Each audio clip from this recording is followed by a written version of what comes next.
Hi, I'm Angela Hughes. I'm here at Kapama with Christian, and we've got so much to tell you about this game reserve and so much more with the Insider Travel Report.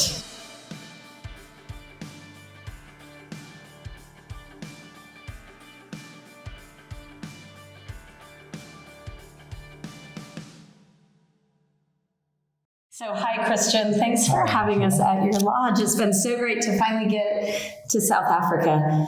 Let's just talk about where this lodge is, first of all. Okay.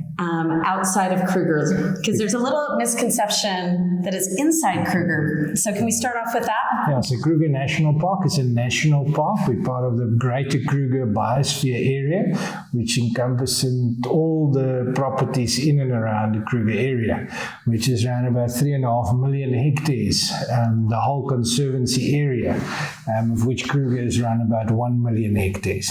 Okay, so you guys have a little sliver here. Actually, it's a big sliver, yes. Which we call a reserve. How many animals do you have on the reserve? Oh, it's uncountable to know the exact number at the end of the day. It's around about 15,000 hectares, okay. And that's probably the size of a small city called Luxembourg. That's more or less the same size. Okay, so this place is gigantic, you guys, and we've been out on safari every single morning and night seeing a lot of different animals. You have a really good chance of seeing the big five here. Of course, yes. And I saw rhino this morning, which was really a treat. Yeah. Because I've traveled all over Africa, and that's a really hard species to find. Yeah. What can people expect to see here on the game reserve? The big five is probably the one, or the five that everybody expects to see, but then there's a whole lot of other animals. We had some great sightings this morning of wild dog as well on the property. So it's not only the hairy and scary big five, but everything else that paints the picture. Okay, let's talk about this whole lodge experience, because this is really a stay within a stay. You've got so many different properties on the reserve. How many do you have? We've got 4 different properties or different camps that you can stay at. We are staying at River Lodge at the moment. Okay. We've got Karula, Buffalo Camp is our safari tented experience, and then Southern Camp. Okay, so let's talk about this River Lodge for a minute. How many rooms are on the River Lodge? Because I've noticed you can host incentive groups here. You can host families here.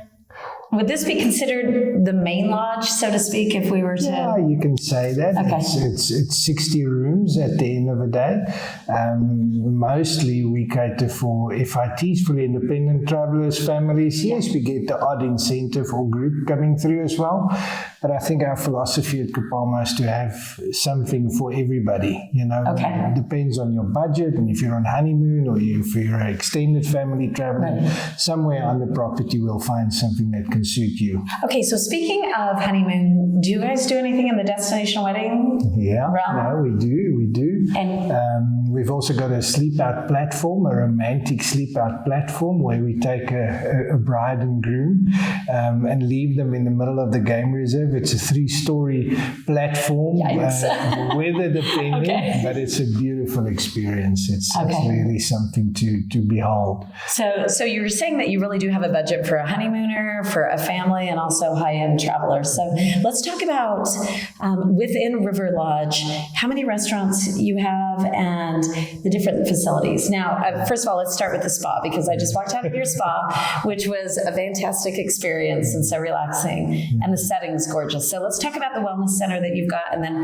move on to the different facilities. I think it's imperative to understand that I look at luxury in the form of choices. So we've got different restaurants, different eating areas. We do riverbed dinners, we do bush dinners. We've got our main restaurant sits on Beni that we host dinners and lunches and breakfasts on. We do lunches at the spa where you were today.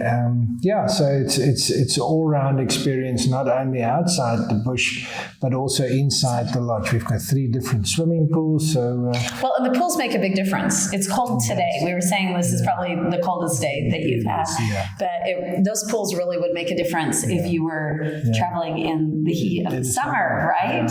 I think for most people, and even in our wintertime, we get Europeans that enjoy the swimming pools, which is the average temperature, not today, but usually in winter, is still around about 24, 25 degrees centigrade, so it's nice and warm for most Europeans to swim. Okay, so let's talk about the room types that you've got here in the different categories that people can stay in here at the River Lodge. We've got our standard courtyard suites, which is entry-level suites. Then we've got our newly revamped suites or luxury suites. And then we've got family rooms, and we've also got our spa suites. It's just closer to the spa facility than anything else. Okay. But there's family suites as well, 4 of them. Okay, so moving on to your other lodges now, they're 15, 20 minutes away by Jeep. Yes. Are they welcome to come over here and use these facilities, or is it, or do they stay? Most definitely. Okay. Specifically, the spa facilities is there. We've got 2 spas, one at Karula and one at River Lodge, and all the facilities is available to everybody staying within Kapama. I think each and every campus got a unique atmosphere, and people choose them and pay for them to go and stay at that specific lodge. Okay. At Buffalo Camp, for instance, we don't allow children, and there's a specific... Okay, so Buffalo Camp's adults only then? Yeah. Okay. So it's a specific experience for older people, and River Lodge and Southern Camp is definitely a family feel. Okay, stop. When we're saying older people, how much older? Just checking. Yeah, I think, or let's say the people that prefer not to visit a property with children. Okay. Not so much older then. Okay. But somewhere there is something for everybody on Kapama, as I said. Okay. And then tell me about the other 2. Okay, as I say, Southern Camp is definitely our family-orientated, much more of a traditional colonial feel with traditional thatched roofs, and also separate room types, 2 different room types, a standard suite and then a villa. Karula is our flagship, our most luxury lodge at this stage, with 10 villas, and then 2 family villas as well. Okay. To give you an idea, the family villas are around about 190 square meters.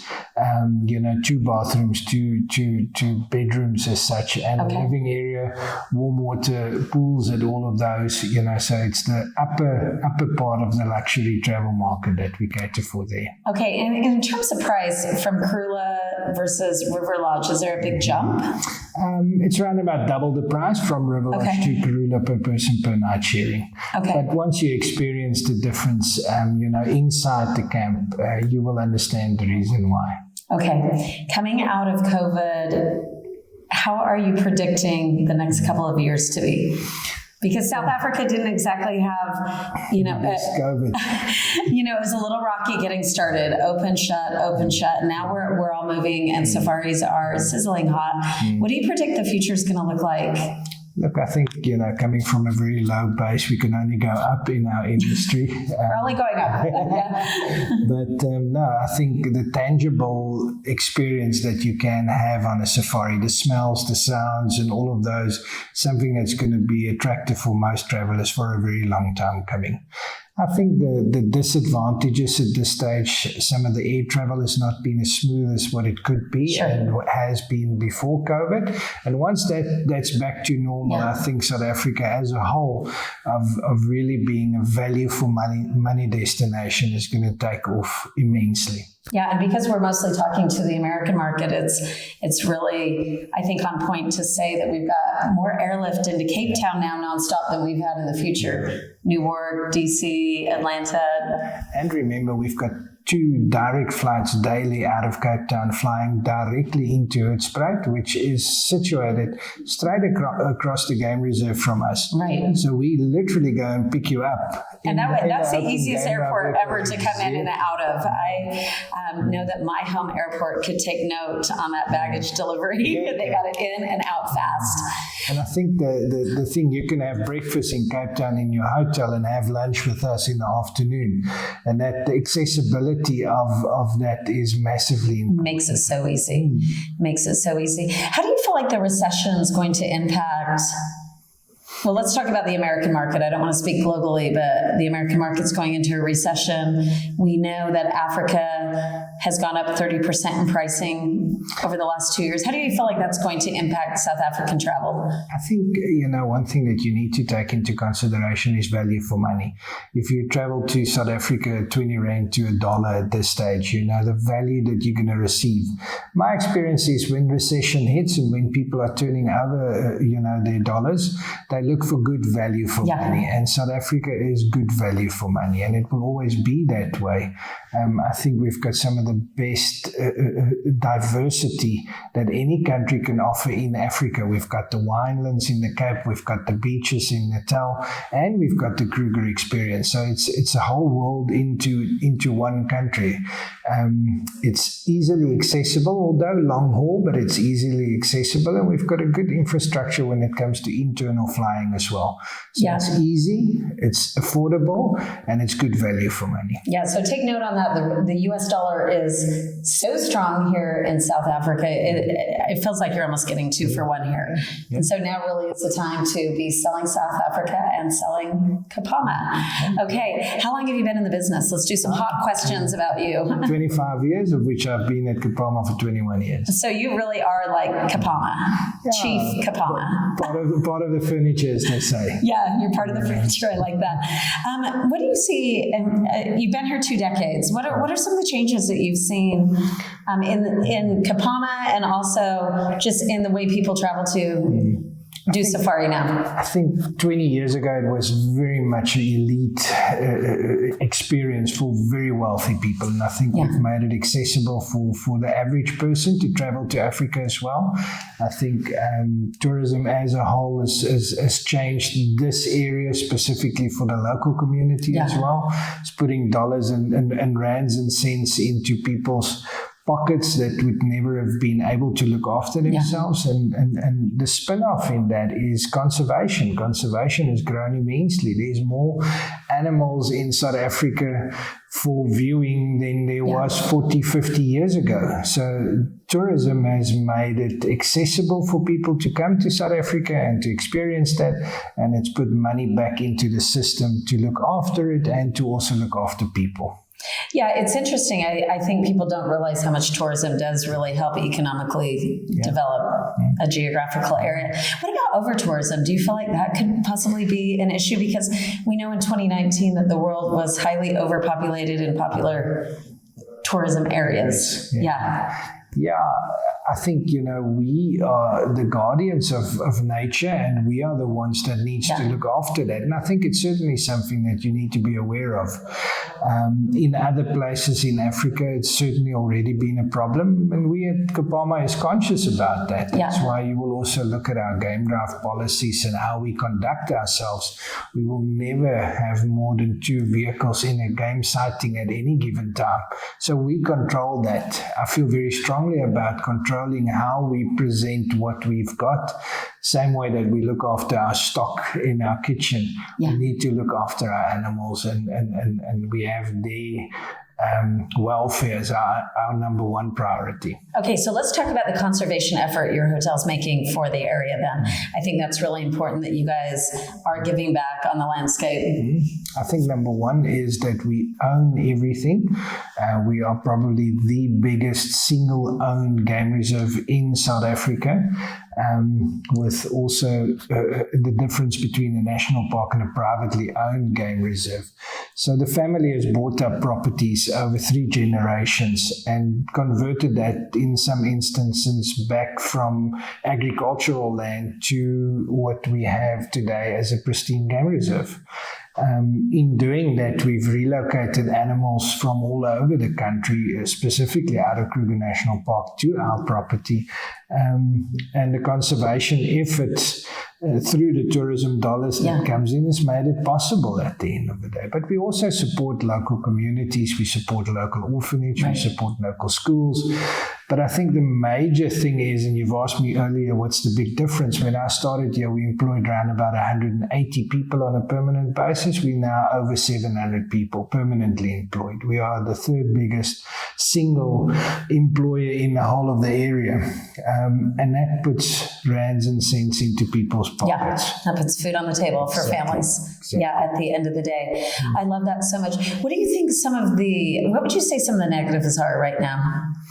In the travel industry as such, or in South Africa? In South Africa. I think the government is not making it very easy to do business in South Africa. Okay. I think the socioeconomic pressures that is all around Africa, unemployment, all of those things makes it difficult. But I think South Africans are renowned for being tough and resilient, and we rebound quite quickly, and we take the bull by the horns and we wrestle it. Yeah. So don't count us out. One of the things I've noticed since I've been staying here is that safety is really a top priority. I've been on lots of different safaris, and I noticed that you guys have a lot of protocols in place to protect people when they're out on safari, but also around the lodge, so people don't run into their closest elephant neighbor. I think it's always important to understand that we are in the bush, we are in the wild, and it's imperative to also give people that feeling of safety and security. It's sometimes a guest would worry about a little gecko in the dining room, as we all know it's harmless and so forth, but we need to take conscious efforts to make everybody feel safe. And that person does not come from Florida, because in Florida that's a normality to have a gecko. Let's talk about the food quality, because I think that's another issue that people have when they come to foreign countries, is they're afraid of getting sick or picking up salmonella or something like that. Can you comment on that? I think we are very fortunate to have great suppliers and great facilities. I think it's our number one priority also with our food and beverage department to produce a really top quality culinary experiences, and you've experienced it so far. I need to stop experiencing it. That's the problem. But I also think it's part and parcel of what we as South Africans do. Yeah. We like to entertain people. We like to over cater when it comes to food as well. You know, it's something that we pride ourselves on to really be hosts, and the quality of food is as important as the quality of your safari experience. Sure. And I was talking with Jacob, our amazing guide, about just having different intrinsic experiences besides the animals out on the safari. Like we stopped, and last night the sky was just littered with stars everywhere, and talked about the galaxy for a few minutes, and we've been talking about birds during the break. And so there's so many like intangibles coming here that besides just eating and viewing game or big game, right? I think it's important to understand that the Big Five is the draw card for everybody, and they want to experience that. But it's our responsibility as educators also to color in the whole picture. You know, with grass, with trees, with birds, with insects, with everything in the ecosystem, because it's all entwined. It's all part of a bigger environment. And as you say, the stars play a big role in that. But so does the soil, and the rocks. Yeah. And I love that you said that Kapama is an education, really, when you come here. So much more than just to stay. Yeah. Okay, last question. What do you feel like the future looks like for you?